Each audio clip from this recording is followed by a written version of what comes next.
Hey there all you good people, I'm Joe from Joe's Computer Museum. Today we're going to take a look at the Scalable Oscillator version 2 from UltimateMicro. We're going to show you all the bits and bobs that come in the package when you get it, then we're going to go ahead and pop it in our computer and see how well it can turbocharge your TransWarp GS. Warm up the CRT, it's time for another episode.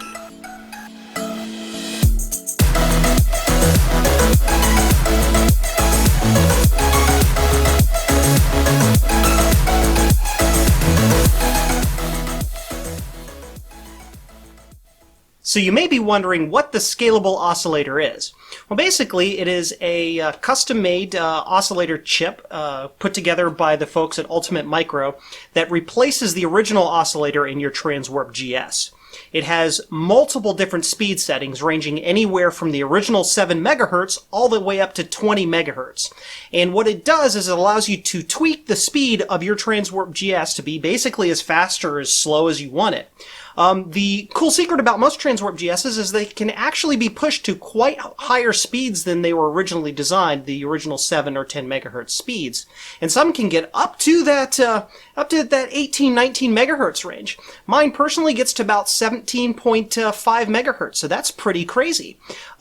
So yeah, with this little device here, you plug it in and you can get the absolute maximum speed out of your Apple II GS and really supercharge your computer. So now let's take a look at putting it in the card and see how easy it is to put it together, and then show you all the different settings we can put it at.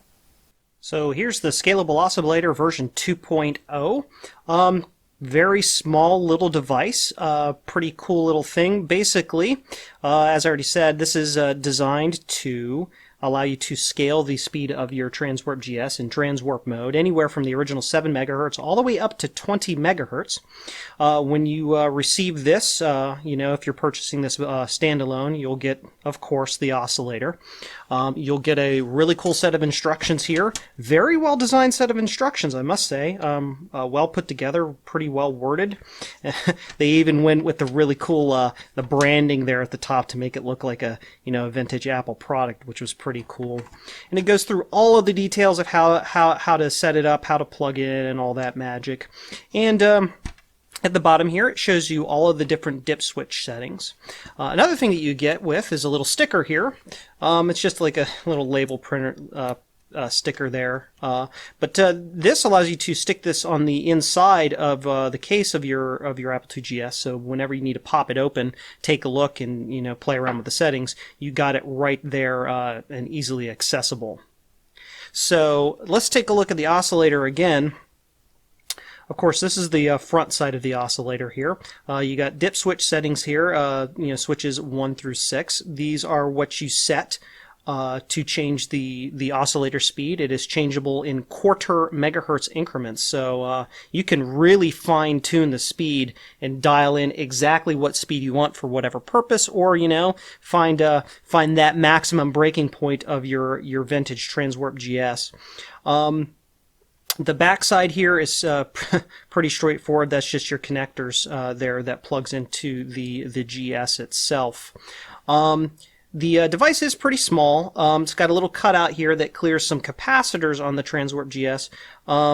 In my personal opinion, I think all that's kind of silly. If you look very carefully, you can see this darker section here, and the same is on the front, right in here. That's actually the only place on this where there are any actual traces electronics or anything, and all of this over here is just it's marketing information. And in my personal opinion, I think that stuff could probably go, but they want to make sure that their brand is noted. And hey, when you're like them and you're making products as cool as they're making, I guess you can't really fault them for wanting everybody to know what they're doing. So yes, this is version 2.0. This is the first real public product, real public version of this product. They did have a version 1.0 in the past, and I have one of those here with me.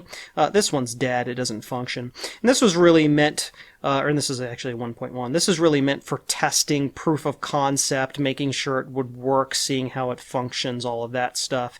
And was sent out to a very small subset of folks. These guys had little,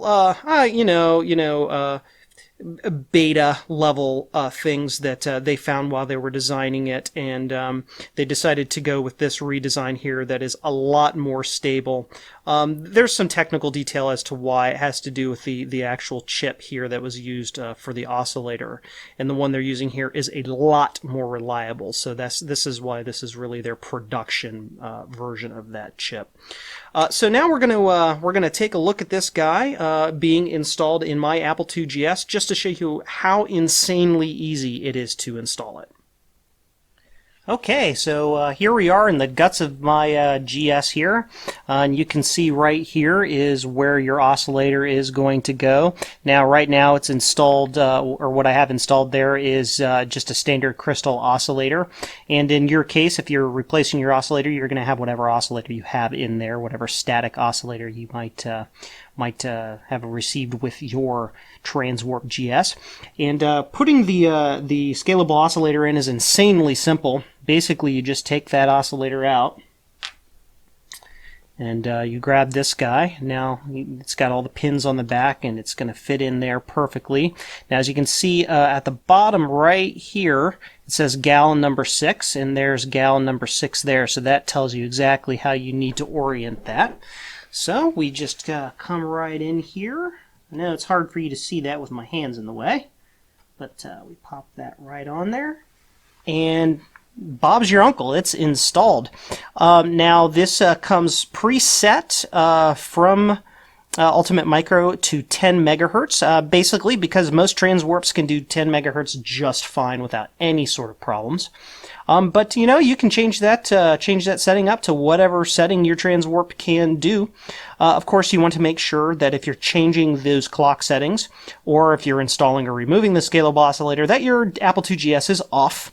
I know that's just an idiot statement, but you never know. People might not think about that and try to swap it out while it's on, and hilarity and or expensive problems will ensue. So yes, make sure your machine is off when you change that. Now we're going to go ahead and boot up the Apple II GS and show you how it works. And here we have GSOS booted up, and I have the TransWarp GS reporter control panel open, and as you can see, 10 megahertz, yeah. I noticed in the previous video, I actually had to change the setting back to 10. It came out of the packaging at 10, and I was playing around earlier with it, so I think I had to set it like 15 or 15.5 or something like that. But yeah, it comes out of there set as 10 to make sure you can pop it in and go. And there it is. And yeah, you can set that guy to anything from 7 to 20 megahertz. So it's pretty crazy. So yeah, that's really all there is to it. Final thoughts?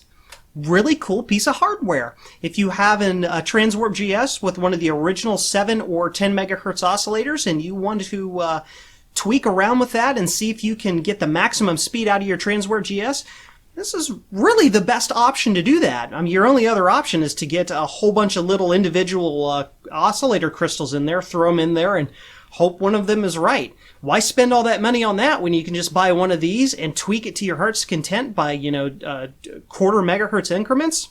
Really cool. Well, that's all for today's video. Is there anything that you would like me to review in my museum? Any little pieces or parts you'd like me to take a look at? Leave me a comment down below and let me know. I hope you enjoyed the video. If you did, hit the like button or subscribe, and remember, 8 bits are all you need.